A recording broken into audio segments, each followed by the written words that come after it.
I'm Sophia Harrison, 34, raising my amazing 10-year-old Lucas alone since his father left 6 years ago.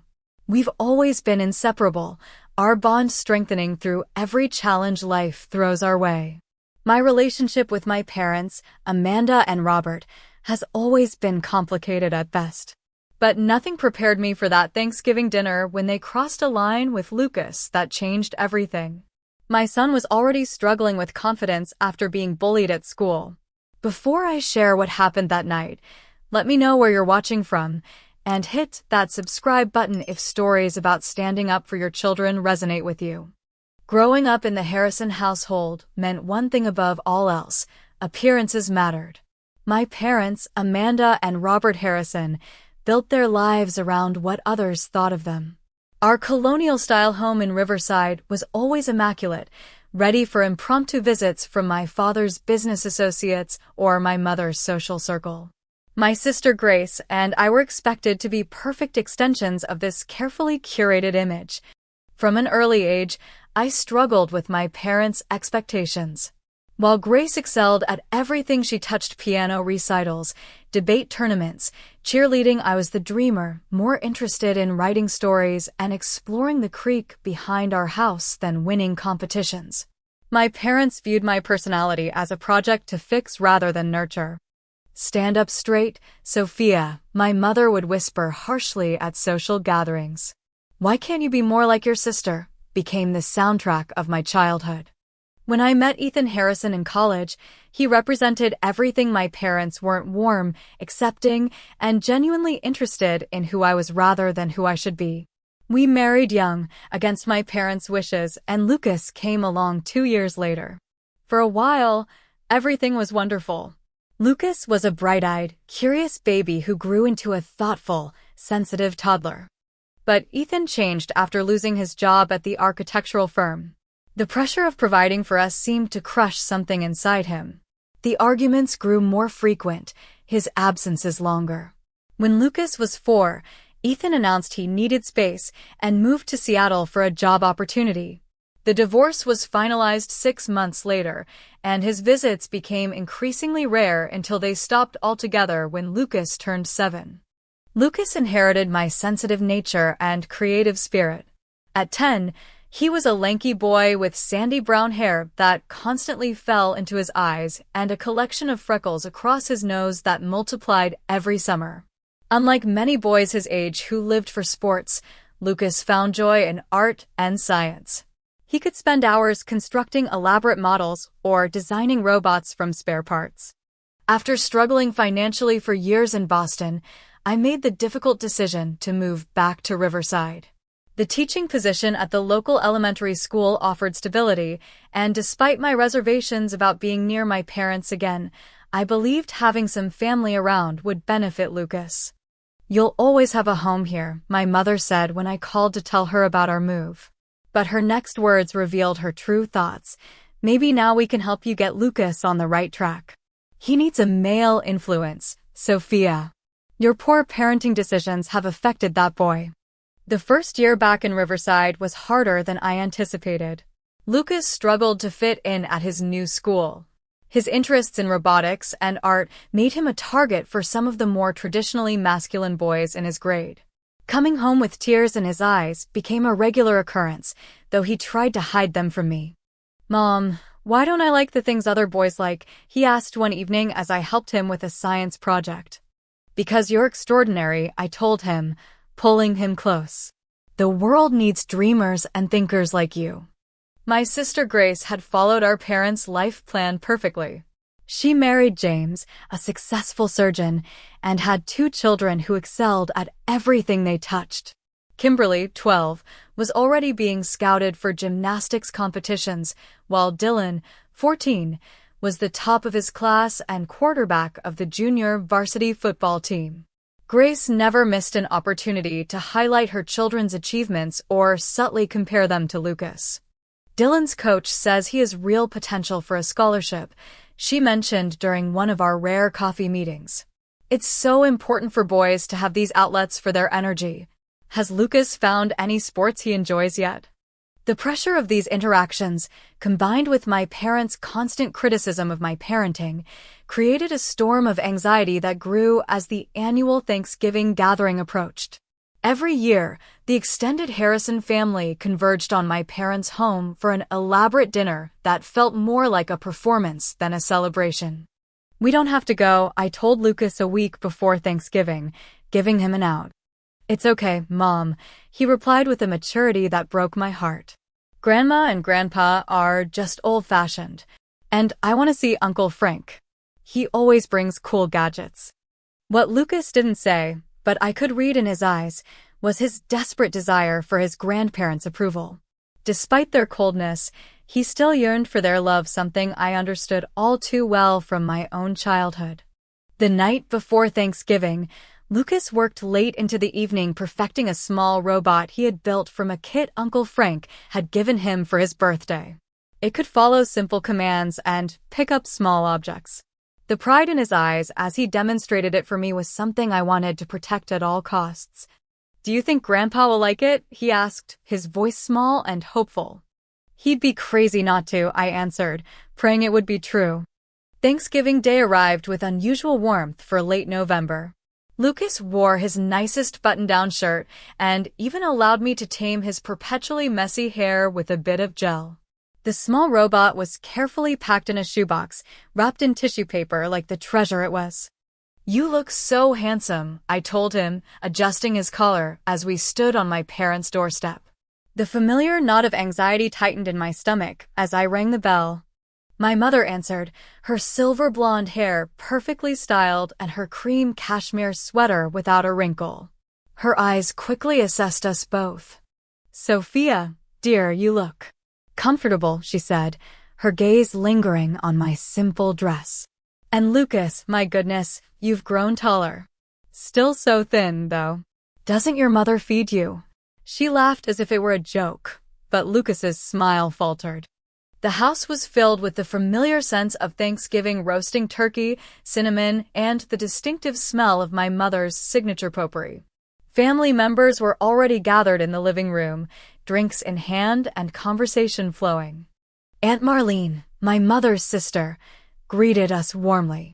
Unlike my mother, Aunt Marlene had laugh lines around her eyes and hugged with genuine affection.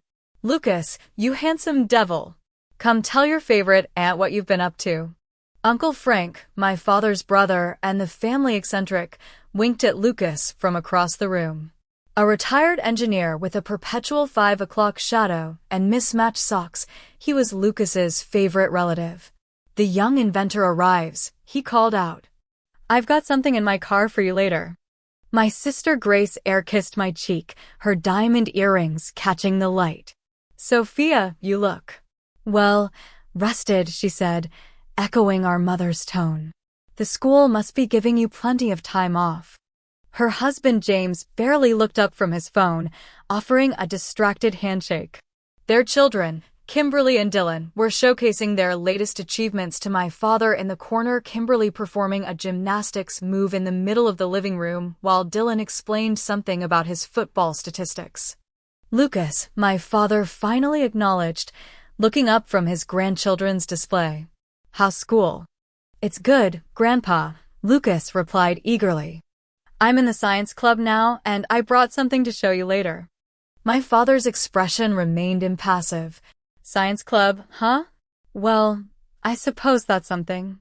"Dylan here just broke the school record for passing yards." Lucas's face fell slightly, but he nodded politely. "That's really cool, Dylan."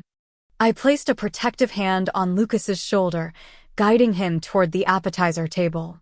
"Let's get some food, buddy. I see Grandma put out those little quiches you like." The initial small talk continued as we moved around the room. Every conversation seemed to contain a hidden barb or subtle criticism. My mother questioned my job security at the school. Grace wondered aloud why I hadn't put myself back out there dating-wise. Uncle Frank was the only one who showed genuine interest in our lives, asking Lucas about his robot projects and science club activities. When we were called to dinner, the seating arrangement made my heart sink. Lucas and I were separated. He was placed between Dylan and my father, while I was at the opposite end near my mother and Aunt Marlene. I caught Lucas's eye across the table and gave him an encouraging smile, which he returned weakly. The elaborate spread was typical of my mother's, entertaining a perfectly brown turkey, cranberry sauce made from scratch, at least 6 different sides, and 3 types of pie waiting on the sideboard. It looked like a magazine feature rather than a family meal. Before we begin, my father announced, standing to carve the turkey, I'd like to say how grateful I am that we're all here together. Family is the most important thing. His eyes swept the table, lingering on me, even when some of us make choices that are unconventional. The dinner began with my mother's interrogation of everyone's lives since they last met. Grace and James's recent vacation to the Maldives. Dylan's football prospects. Kimberly's gymnastics competition. When the conversation turned to Lucas and me, the questions became sharper. How are you managing financially, Sophia? My mother asked, her voice dripping with concern that wasn't really concern. Teaching doesn't pay much, and with Ethan being, well, Ethan. We're doing just fine, I replied, cutting my turkey with more force than necessary. The school has great benefits, and we've made our apartment really cozy. Apartment, my mother repeated, as if the word itself was distasteful. Well, at least it's temporary, I hope. Lucas tried several times to join the conversation, but was repeatedly talked over or ignored. I watched him shrink a little more with each attempt, pushing his food around his plate rather than eating it. When Dylan began boasting about intimidating a smaller kid on an opposing football team, Lucas's expression grew increasingly uncomfortable. That's enough, Dylan, Uncle Frank interjected surprisingly. There's no honor in using your size to scare others. My father chuckled. Frank, boys will be boys. Dylan's just showing some healthy competitive spirit. I don't think it's healthy, Lucas said quietly, and the table went momentarily silent at his unexpected comment. Well, my father said with a dismissive wave, when you've never played a real sport, I suppose you wouldn't understand the dynamics. The tension at the table was palpable. I caught Lucas's eye again and mouthed, you okay? He nodded, but I could see the hurt behind his brave face. Lucas, Uncle Frank said, clearly trying to change the subject, tell everyone about that robot you've been working on. Lucas's eyes lit up at Uncle Frank's invitation. He straightened in his chair, a glimmer of excitement replacing the dejection that had settled on his features throughout dinner. I finished building a programmable robot last week, he began, his voice gaining confidence. It can follow simple commands and pick up small objects. I programmed it myself using the coding book Uncle Frank gave me. You brought it, right? Uncle Frank encouraged. Maybe you could show everyone after dinner. Actually, I have it here, Lucas said, reaching down for the shoebox beneath his chair. With careful hands, he removed the tissue paper and placed his creation on the table beside his plate.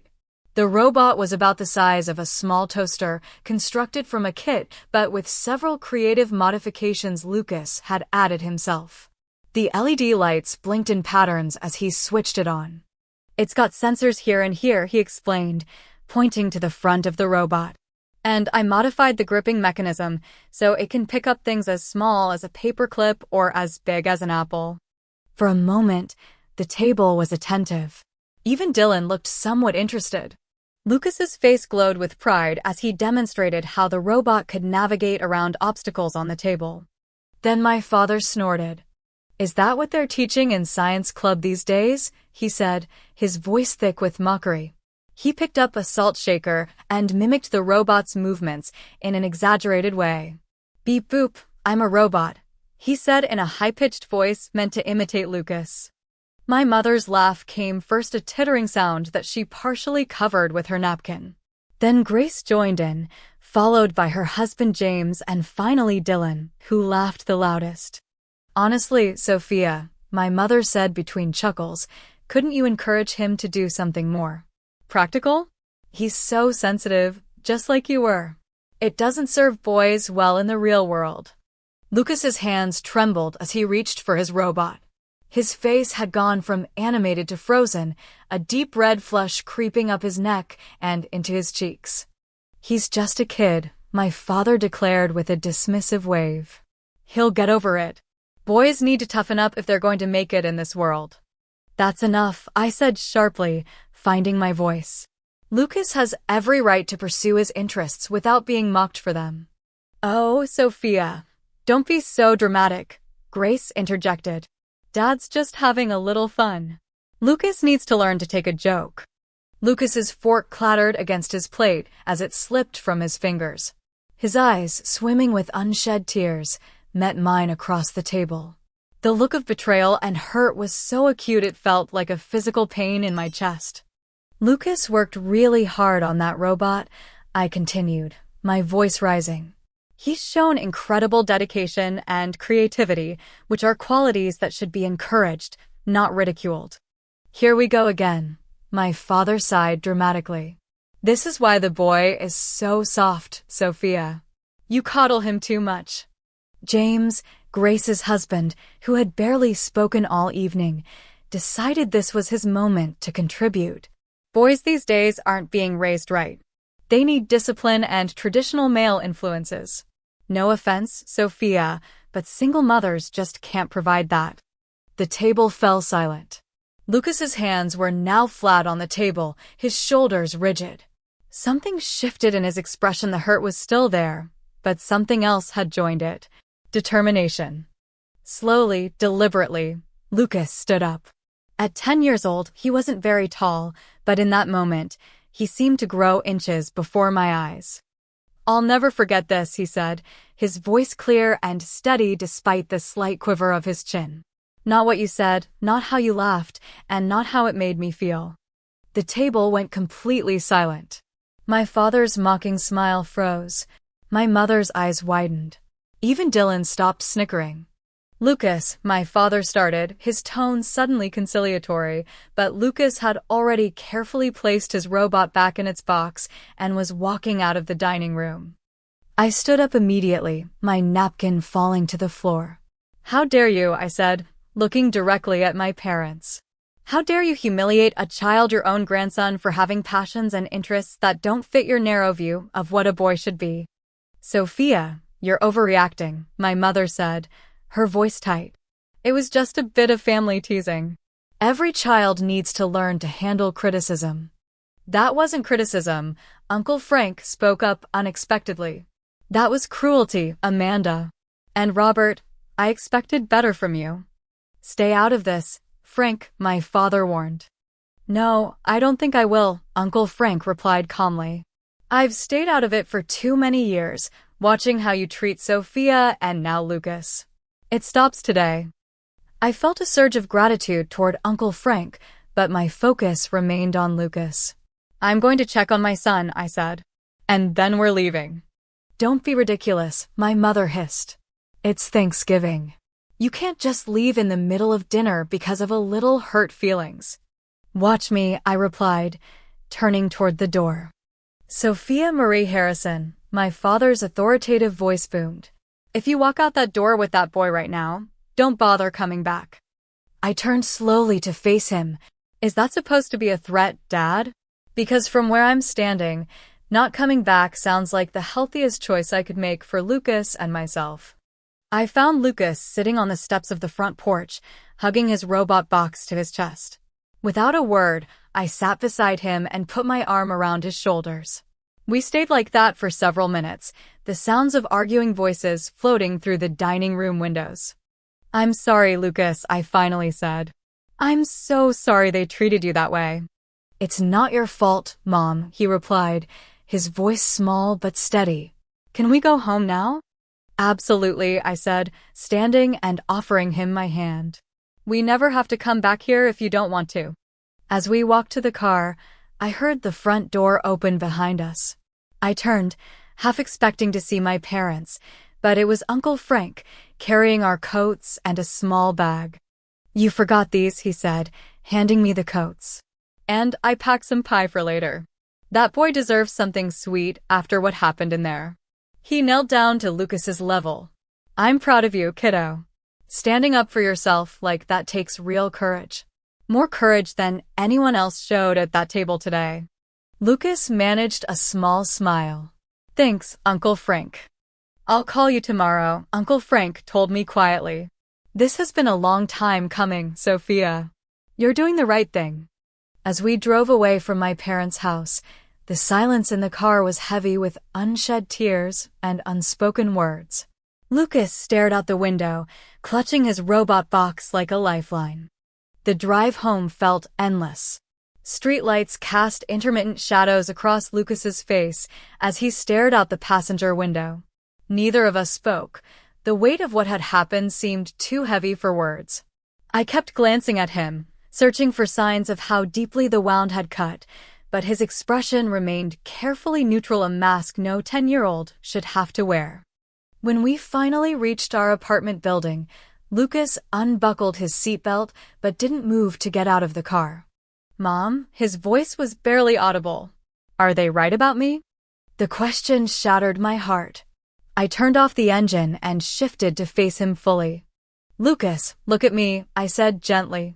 He turned, his eyes swimming with tears he'd been holding back all evening. Your grandparents are wrong.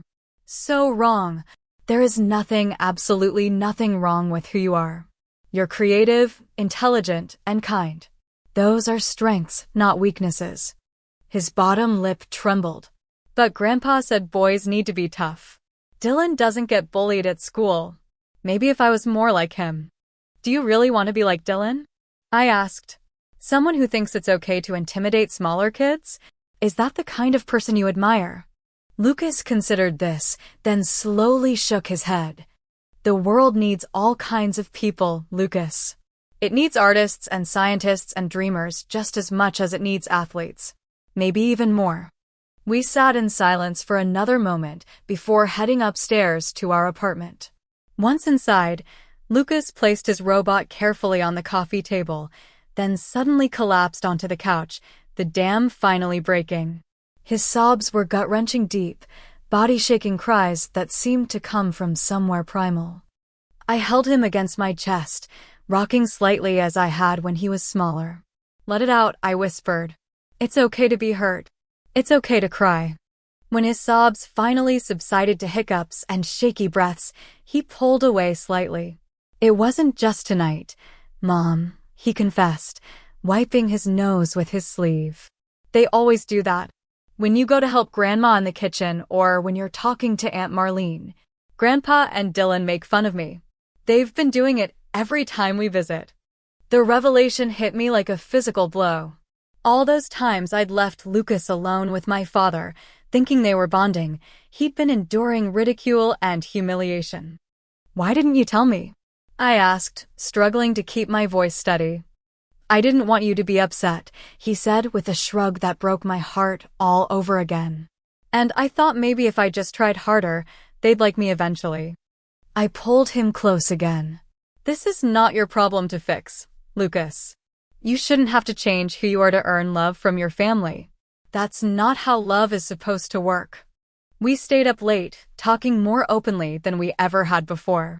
Lucas shared other painful memories, comments my father had made about his art, the way my mother constantly compared him to Dylan, how Grace's children excluded him from their games.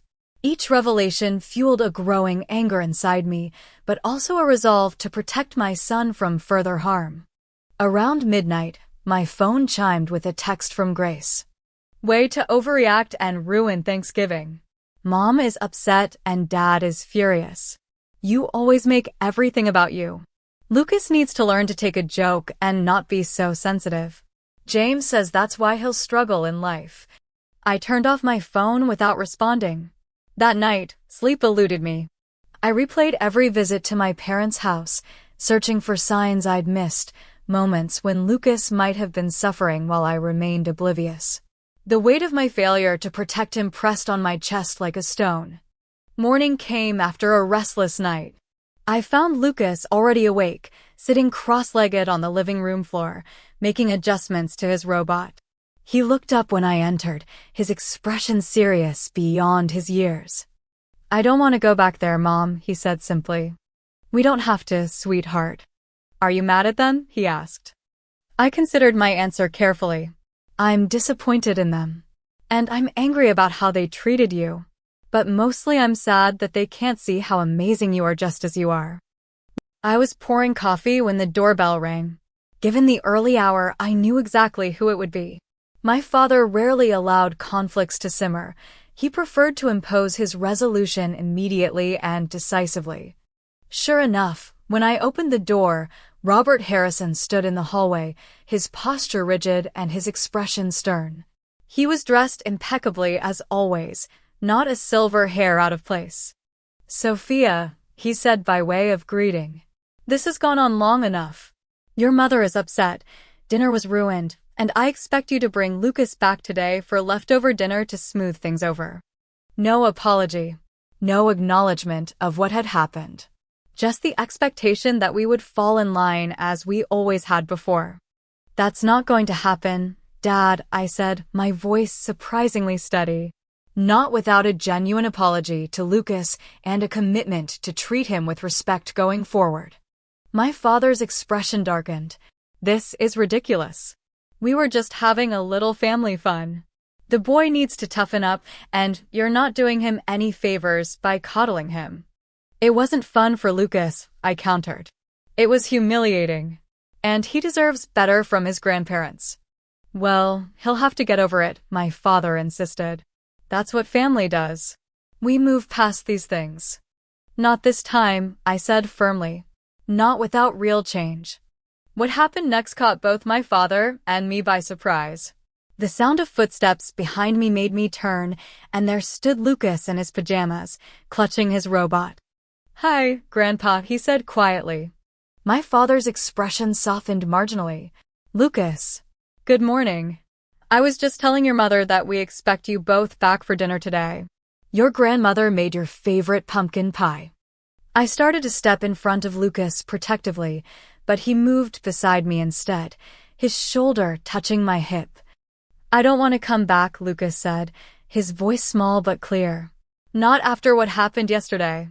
My father's eyebrows shot up, clearly not expecting direct confrontation from his 10-year-old grandson.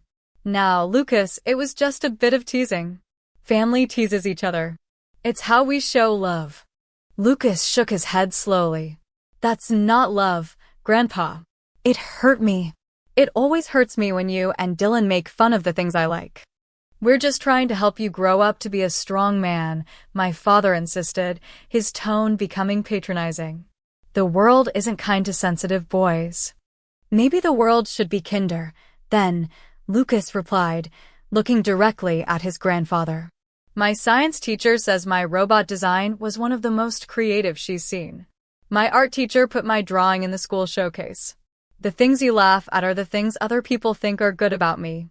My father's mouth opened and closed, momentarily at a loss for words. I placed my hand on Lucas's shoulder, overwhelmed with pride at his articulate defense of himself. Lucas, I understand you're upset, my father finally said, switching tactics. But family is family. We stick together no matter what. Your grandmother and I have certain expectations, and one of them is that we don't hold grudges. I'm not holding a grudge, Lucas said thoughtfully. I just don't want to be around people who make me feel bad about myself. Mom says I shouldn't have to earn love by changing who I am. My father's face reddened. Sophia, this is your influence. You're turning him against us with these modern parenting notions. No, Dad, I interjected. I'm teaching him self-respect and boundaries. Something I wish I'd learned much earlier in life. This is absurd, my father huffed. Robert Harrison's family does not do boundaries. We are loyal to each other above all else. Even when that loyalty hurts someone? Lucas asked, genuine curiosity in his voice. My father stared at Lucas as if seeing him for the first time. You don't understand adult matters, boy. This conversation is between your mother and me. But it's about me, Lucas persisted. Shouldn't I get a say in how people treat me? The simple logic of a child seemed to stump my father momentarily. Then his expression hardened again. Sophia, this has gone far enough. Either you bring Lucas to dinner today and we put this nonsense behind us, or you'll both regret it. Family loyalty isn't optional. I felt a calm certainty settle over me. You're right about one thing, Dad. Family loyalty isn't optional. I'm being loyal to my family right now, to Lucas and myself. We deserve respect, not ridicule. We deserve love without conditions. This is your final answer? My father demanded. It is, I confirmed. Until you're ready to truly see and accept Lucas for who he is, not who you want him to be, we won't be coming back. Then you've made your choice, he said coldly. Don't expect your mother and me to bail you out next time you're struggling financially or need help with the boy. You're on your own. We always have been, I replied softly. Lucas reached for my hand as I gently closed the door on my father's thunderous expression. The finality of the soft click seemed to echo in our small apartment. Are you okay, Mom? Lucas asked, concern evident in his eyes. I knelt down to his level. I'm more than okay, Lucas. I'm proud.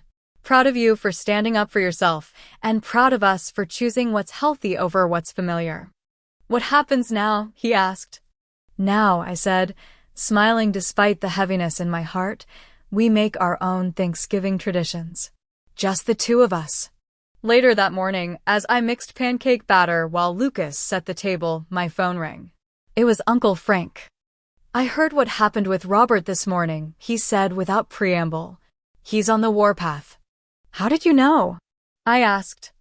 I stopped by your parents' house to give them a piece of my mind about last night. Robert was just getting back and ranting about ungrateful children and disrespectful grandsons. Uncle Frank's chuckle held no humor. I wanted to check that you and Lucas are okay. We're managing, I said, watching Lucas carefully arrange two place settings at our small kitchen table. It was harder than I expected, standing up to him like that. 68 years I've known my brother, Uncle Frank sighed. And in all that time, I've never seen him admit he was wrong about anything. But Sophia, that doesn't mean you're not right. What you did today took courage. Lucas was the brave one, I said. That's because he has you showing him how it's done, Uncle Frank replied. Listen, I'm having my own little rebellion against the Harrison family regime. I'm going to order Chinese food and watch football in my underwear instead of attending the leftovers dinner. How about I bring some food over to you two later? For the first time since the disastrous dinner, I felt a genuine smile spread across my face. We'd like that very much. Throughout the day, messages continued to arrive. A series of texts from my mother alternating between guilt trips and veiled threats. A surprisingly thoughtful email from Aunt Marlene acknowledging how poorly Lucas had been treated and apologizing for not speaking up. A terse voicemail from Grace reiterating that I was overreacting. I responded to none of them, focusing instead on creating a new kind of day with Lucas. We built a blanket fort in the living room, baked cookies, and watched his favorite science fiction movies. When Uncle Frank arrived with enough Chinese food to feed a small army, we welcomed him into our makeshift celebration. To new traditions, Uncle Frank toasted, raising his glass of soda. To being ourselves, Lucas added, clinking his glass against his great-uncle's. As I watched them laugh together, something tight and painful that had lived in my chest for as long as I could remember began to loosen. For the first time, I could see clearly that family wasn't defined by blood or obligation, but by respect, acceptance, and genuine love.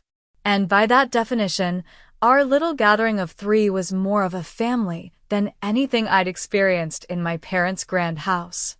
The week following Thanksgiving unfolded in unexpected ways. My phone continued to buzz with messages from family members, but I maintained my distance, needing time to process what had happened and determine the best path forward for Lucas and me. On Monday afternoon, I scheduled an appointment with Dr. Alicia Wright, a family therapist recommended by the school counselor. I sat in her warmly lit office, surrounded by plants and calming artwork, and poured out the entire story. What you're describing is a pattern of emotional dismissal that likely goes back generations in your family, Dr. Wright explained after listening intently. Breaking these patterns isn't easy, but it's absolutely possible, especially when the motivation is protecting your child. I just don't know if I'm doing the right thing, I admitted. Cutting them off completely feels so final. Setting boundaries isn't the same as cutting people off, she clarified. Boundaries communicate what you will and won't accept in how you're treated. The ball is then in their court to respect those boundaries or not. Over the next hour, Dr. Wright helped me craft a clear set of boundaries for my parents and sister. We scheduled another session for the following week, with the possibility of including Lucas in future meetings if he felt comfortable. That evening, Lucas's science teacher, Mrs. Finley, called with news that surprised us both. Lucas has been different at school this week, she said. More confident, more willing to share his ideas in class. Whatever you're doing at home, it's working. I hung up feeling a mixture of pride and sadness, proud of Lucas's resilience, but sad that it had taken such a painful experience to catalyze his growth. A few days later, an unexpected letter arrived in the mail. It was from Aunt Marlene, handwritten on her personal stationery. Dear Sophia and Lucas, it began. I've been reflecting deeply on what happened at Thanksgiving, and I feel compelled to offer my sincere apology. I witnessed the humiliation of a child and remained silent. There is no excuse for that. The Harrison family has long perpetuated patterns of criticism disguised as character building, and I've been complicit in it. Your courage in standing up to Robert has forced me to examine my own role in maintaining these toxic dynamics. Please know that I support your decision to establish boundaries, and I'm working on some of my own. With love and regret, Aunt Marlene. I read the letter to Lucas over breakfast. What do you think about that? I asked him. He considered for a moment, stirring his cereal thoughtfully. I think Aunt Marlene might be the bravest grown-up in our family besides you, Mom. It's hard to say you're wrong. His insight, so simple yet profound, reminded me again of the remarkable person he was becoming. The following weekend, I made a difficult decision. After consulting with Dr. Wright, I drafted a clear, firm email to my parents outlining our boundaries. We would consider rebuilding a relationship only if they acknowledged the harm they had caused, committed to treating Lucas with respect, and agreed to family therapy sessions. I hit send before I could lose my nerve, then took Lucas to the park to clear my head. While Lucas was climbing the jungle gym, I received a text from a number I didn't recognize. It was from Walter Miller, Lucas's science teacher's husband who ran the local robotics club. Mrs. Finley mentioned your son's interest in robotics. We have an opening in our Saturday morning club, if he'd like to join. No pressure, but the kids are working on some cool projects he might enjoy. That afternoon, I took Lucas to meet Mr. Miller and see the robotics club in action. The transformation in my son was immediate and beautiful to witness. Here, surrounded by other children who shared his interests, Lucas's entire demeanor changed. His shoulders relaxed, his smile came easily, and his eyes lit up as he examined the projects other kids were working on. Can I join, Mom? Please, he asked, practically bouncing with excitement. Absolutely, I replied, feeling a weight lift from my heart. This looks perfect for you. December arrived with no response from my parents to my email, but an avalanche of texts and calls from Grace. I finally agreed to meet her for coffee, steeling myself for the confrontation I knew was coming. The upscale cafe Grace chose was typical of her, trendy, expensive, and designed to impress. She was already seated when I arrived, her designer handbag placed prominently on the table. Finally, she sighed as I sat down. I was beginning to think you'd gone completely off the grid. Just taking some space to think, I replied evenly. Well, you've certainly thrown the family into chaos, she said, stirring her latte. Mom barely leaves her room, and Dad is on a rampage. Christmas is going to be a disaster. I'm sorry they're struggling, I said sincerely. But I had to make a choice between keeping the peace and protecting my son. Don't you think you're being a little dramatic? Grace asked, her perfectly manicured eyebrows rising. It was just some harmless teasing. Lucas needs to develop a thicker skin. Would you say the same if it were Kimberly or Dylan being mocked by the family? Grace's expression faltered momentarily. That's different. Why? Because they fit into the mold of what mom and dad think children should be? Because they don't challenge anyone's comfort zone. Because they understand how to behave in family settings, Grace insisted. They know their place. The phrase struck me like a physical blow. Their place? Do you hear yourself, Grace? Children aren't supposed to know their place. They're supposed to be loved and encouraged to become themselves. Oh, spare me the modern parenting lecture, Grace scoffed. Some of us still believe in traditional values and respect for elders. Respect should go both ways, I countered. And love shouldn't be conditional on a child conforming to some arbitrary standard. Our conversation continued in circles, neither of us truly hearing the other. But as I drove home, I realized something important had shifted inside me. For the first time, I didn't leave an encounter with Grace feeling diminished or defensive. I felt secure in my convictions and choices. 2 weeks before Christmas, holiday cards began arriving. Among them was a thick envelope from my parents. Inside was a standard card with a family photo from last year's holiday gathering and a check for $500 with "For Lucas Christmas" written in the memo line. No note, no acknowledgement of our rift. Just money, as if a check could bridge the chasm that had opened between us. I returned it the next day with a brief note. Thank you, but we're not looking for financial support. What Lucas needs is acceptance and respect. That evening, Lucas came home from school bursting with news. Mom, my team qualified for the regional robotics competition in January. Mr. Miller says our design is really innovative. His excitement was contagious. We celebrated with pizza and ice cream, and as I watched him chattering animatedly about circuit boards and programming languages, I knew without doubt that protecting this spirit, this authentic, passionate, brilliant spirit, was worth any family fallout.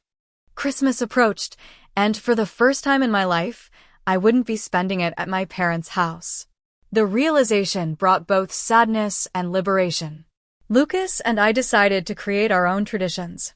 We bought a small tree and decorated it with homemade ornaments, planned a special Christmas Eve dinner, and arranged to volunteer at the local animal shelter on Christmas morning. This is going to be the best Christmas ever, Lucas declared as he hung a robot ornament he'd crafted from spare parts on our tree. Looking at his hopeful face, I silently vowed to make it so. 2 days before Christmas, an unexpected call came from my mother. I answered with trepidation. Sophia, she said, her voice lacking its usual confidence. I'm calling because, well, your father had a minor heart episode yesterday. My breath caught. Is he okay? Yes, just a scare. The doctor says it was stress-related. The accusation was implied but not stated. He's supposed to rest and avoid upset. I waited, sensing there was more to this call than health updates. We'd still like you and Lucas to come for Christmas, she finally said. It would mean a lot to your father, given the circumstances.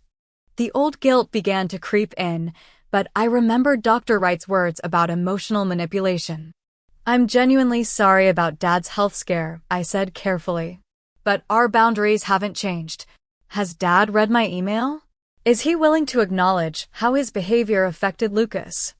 My mother's sigh was heavy with disappointment. Sophia, your father is not well. Is this really the time for ultimatums? It's not an ultimatum, Mom. It's a boundary. There's a difference. Well, your boundary might cost you a relationship with your father, she said, her voice hardening. Is that what you want? The question hung in the air between us. Was it what I wanted? Of course not. I wanted parents who could see and value my son for who he was. I wanted family gatherings free from tension and criticism. I wanted Lucas to have loving grandparents in his life. But not at the cost of his self-worth. Not at the expense of his spirit. What I want, I said slowly, is for Dad to get well. And for both of you to consider whether having a relationship with your grandson is worth examining your own behavior. The choice isn't mine alone to make. After hanging up, I sat in the quiet of our apartment, emotions swirling. The weight of family expectations and patterns was heavy, but for the first time, I felt strong enough to carry it without buckling. 3 months after the Thanksgiving incident, Lucas stood nervously beside his science fair display at Riverside Elementary. His robot, now significantly upgraded, sat proudly on the table surrounded by charts explaining its design and function. The judges were making their way through the exhibits, clipboards in hand. "You've got this," I whispered, giving his shoulder a squeeze. "No matter what happens, I'm incredibly proud of you." Lucas nodded, taking a deep breath. When the judges reached his table, he launched into his explanation with confidence I hadn't seen before the Thanksgiving confrontation. He answered their questions thoughtfully, demonstrating his robot's capabilities with steady hands. That afternoon, when they announced the winners, Lucas's name was called for first place in the engineering category. The smile that broke across his face as he accepted his trophy was worth every difficult moment of the past months. "I did it, Mom," he exclaimed as he ran back to me, trophy clutched tightly in his hands. "You sure did," I replied, pulling him into a hug. "You were amazing up there." As we packed up his project, I reflected on the journey we'd taken since November. The path hadn't been easy, but the changes in Lucas were remarkable. He stood taller, spoke more confidently, and most importantly, seemed comfortable in his own skin in a way he hadn't been before. Our relationship with my parents remained complicated. After my father's health scare, I'd sent flowers and called regularly for updates, maintaining caring contact while still upholding our boundaries. It was a delicate balance, one I sometimes struggled to maintain. 2 weeks after the science fair, I received a surprising call from my mother. "Sophia," she began, her voice uncharacteristically hesitant. "Your father and I have been doing some thinking.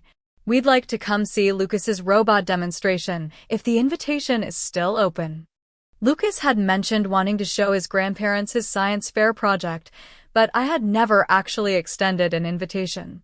My mother's revisionist history was typical, but rather than point it out, I focused on the opportunity presented. "I'd need to check with Lucas first," I replied. "Of course," my mother said, another unexpected concession. "We understand." When I asked Lucas that evening, his reaction surprised me. "I'd like them to come," he said after considering it. "But I don't want them to say mean things about my robot again." "I'll make sure they understand that," I promised. The following Saturday, my parents arrived at our apartment. My father looked thinner than I remembered, his normally commanding presence somewhat diminished. My mother carried a gift bag. "Hello, Sophia," my father said formally. "Thank you for having us." The stiff greeting was a far cry from his usual confident declarations, but it was a start. Lucas emerged from his room, robot in hand. "Hi, Grandma. Hi, Grandpa," he said cautiously. "Lucas," my mother stepped forward, offering the gift bag. "We brought you something." Inside was a sophisticated robotics kit, the kind Lucas had mentioned wanting months ago. "Thank you," he said, genuine appreciation in his voice despite his lingering wariness. "Your mother tells us you won a science fair," my father said, making an effort to sound interested. "We'd like to see your project, if that's all right." Lucas glanced at me, and I nodded encouragingly. He set up his robot on the coffee table and began explaining its features and functions. I watched my parents closely, alert for any signs of dismissal or mockery. But something had shifted. They listened attentively, asked appropriate questions, and when Lucas demonstrated the robot's capabilities, my father actually looked impressed. "That's remarkable engineering for someone your age," he said when Lucas finished. "You must have put a lot of work into this." Lucas's face lit up at the genuine praise. "I did. Mr. Miller from Robotics Club helped me with some of the programming, but I designed and built it myself." "You should be proud," my mother added. "It's quite an accomplishment." The visit continued with cautious conversation, like people speaking different languages, trying to find common ground. Before they left, my father asked to speak with me privately. In the kitchen, away from Lucas and my mother, he cleared his throat uncomfortably. Sophia, I want you to know that I've been seeing someone. A doctor. For emotional issues. The admission clearly cost him. After my heart episode, the cardiologist suggested it might help with stress. I was stunned into silence. My father, Robert Harrison, who believed therapy was for the weak, was seeing a therapist. He says I have something called rigid thinking patterns, my father continued with a frown. And that my generation was taught to suppress emotions rather than express them. It's all rather new age for my taste, but he paused, looking uncharacteristically vulnerable. I don't want to lose my relationship with you and Lucas.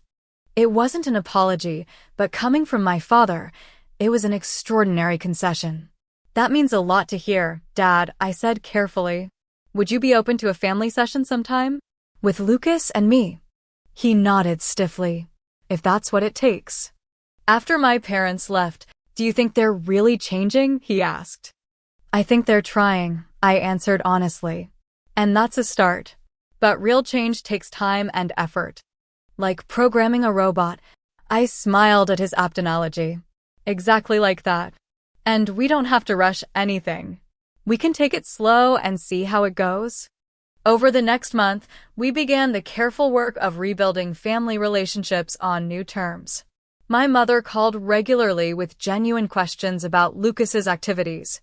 My father attended his therapy sessions and even agreed to a family session with Dr. Wright, though he sat stiffly throughout and spoke little. Grace remained distant, uncomfortable with the shifting family dynamics that challenged her worldview. But Uncle Frank became a more regular presence in our lives, taking Lucas to robotics competitions and offering the kind of unconditional support that family should provide. In late April, Lucas's robotics team qualified for the state competition. When I mentioned it during a phone call with my mother, she immediately said, "We'd like to attend, if that's all right with Lucas." The competition was held in a large convention center 2 hours away. Lucas was a bundle of nerves and excitement as he prepared with his team. I scanned the audience, not really expecting my parents to show up despite their stated intention. But there they were, sitting awkwardly in the bleachers, my father consulting the program with a furrowed brow. When they spotted us, my mother waved tentatively. "Your parents came," I told Lucas, pointing them out. He took a deep breath. "Is it okay if I go say hi before we start?" Of course, I assured him. I watched as he walked over to my parents. My father, after a moment's hesitation, put his hand on Lucas's shoulder, not the crushing grip of dominance he'd used in the past, but a gentle touch of support. My mother actually hugged him, something I rarely saw her do. Lucas returned to his team. His team didn't win the competition, placing third in their division. But as we gathered afterward, Lucas surrounded by his teammates and my parents standing somewhat uncertainly to the side, I realized we had all won something more important. "I've been thinking," Lucas said as we drove home that evening, my parents following in their car to join us for dinner, "about what happened at Thanksgiving and everything since then." "What have you been thinking?" I asked. "That it's okay to love someone but still not accept how they treat you," he said. "And that sometimes people can change if you give them a chance, but you don't have to let them hurt you while you're waiting." Tears pricked my eyes at his wisdom. "That's exactly right, Lucas. That's what setting boundaries is all about." "And Mom," he added, looking out at the passing landscape, "thanks for standing up for me that day. It helped me learn how to stand up for myself." In that moment, I understood the profound truth that had been revealed through our painful family journey. Standing up for our children doesn't just protect them in the moment, it teaches them to protect themselves for a lifetime. That night, the journey wasn't over. My parents still struggled with old habits. Grace remained resistant to change. But we were moving forward on a foundation of mutual respect rather than fear and obligation. As parents, we often focus on teaching our children about the world, but sometimes the most important lessons come when they watch us navigate it ourselves, when they see us set boundaries, demand respect, and choose authentic relationships over comfortable patterns. What's your experience with family boundaries? Have you ever had to stand up for your child against other family members? I'd love to hear your stories in the comments below. And if this resonated with you, please like and subscribe to join our community of parents committed to breaking unhealthy cycles and building stronger families. Thank you for being here with me today, and remember, sometimes the bravest thing we can do for our children is to show them how to be brave for themselves.